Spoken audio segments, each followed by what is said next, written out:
നമസ്കാരം. നീതിസാരത്തിലെ ഒരു ശ്ലോകം പരിചയപ്പെടുത്താം. നീതിസാരത്തിലും മനുസ്മൃതിയിലുമൊക്കെ കാലാതീതമായ ശ്ലോകങ്ങളുണ്ട്. കാലത്തിനതീതമായി ഏത് കാലത്തും ഉപയോഗിക്കാൻ പറ്റിയ, എല്ലാ കാലത്തും അർത്ഥമുള്ള ശ്ലോകങ്ങൾ. അതിലൊരു ശ്ലോകമാണ് ഞാൻ ഇന്ന് ചൊല്ലുന്നത്.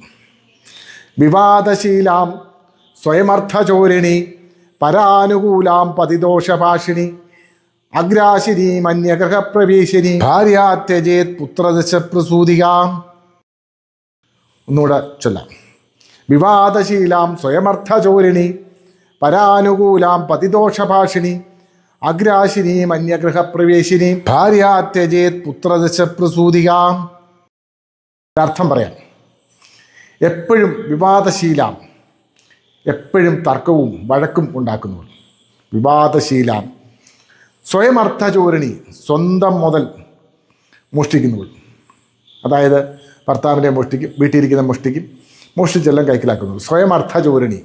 പരാനുകൂല, പരന് അനുകൂലമായി നിൽക്കുന്നവൾ, അന്യപുരുഷന് അനുകൂലമായി നിൽക്കുന്നവൾ, അല്ലെ അന്യർക്ക് അനുകൂലമായി നിൽക്കുന്നവൾ.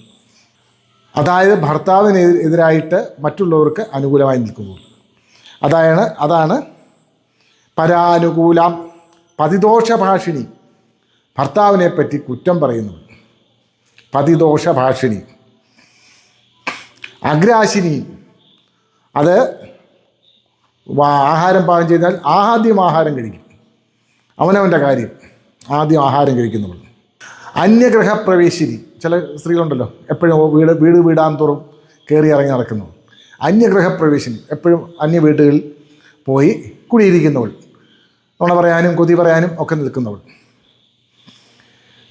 ഭാര്യാത്യജേത് പുത്രദശപ്രസൂതികാം. അങ്ങനെയുള്ള ഭാര്യമാരുണ്ടെങ്കിൽ 10 പുത്രന്മാരുണ്ടെങ്കിലും ഉപേക്ഷിച്ച് കളയണമെന്നാണ്. അവരെ ഒരിക്കലും ഭാര്യയായിട്ട് സംരക്ഷിക്കാൻ പാടില്ല, ഭാര്യയായിട്ട് നിർത്താൻ പാടില്ല, അവരെ ഉപേക്ഷിച്ച് കളയണം എന്നാണ്. ആ ശ്ലോകം ഇവിടെ ചെല്ലാം. വിവാദശീലാം സ്വയമർത്ഥചോരിണി പരാനുകൂലാം പതിദോഷഭാഷിണി അഗ്രാശിനി മന്യഗ്രഹപ്രവേശിനി ഭാര്യാത്യജേത് പുത്രദശപ്രസൂതികാം. നന്ദി, നമസ്കാരം.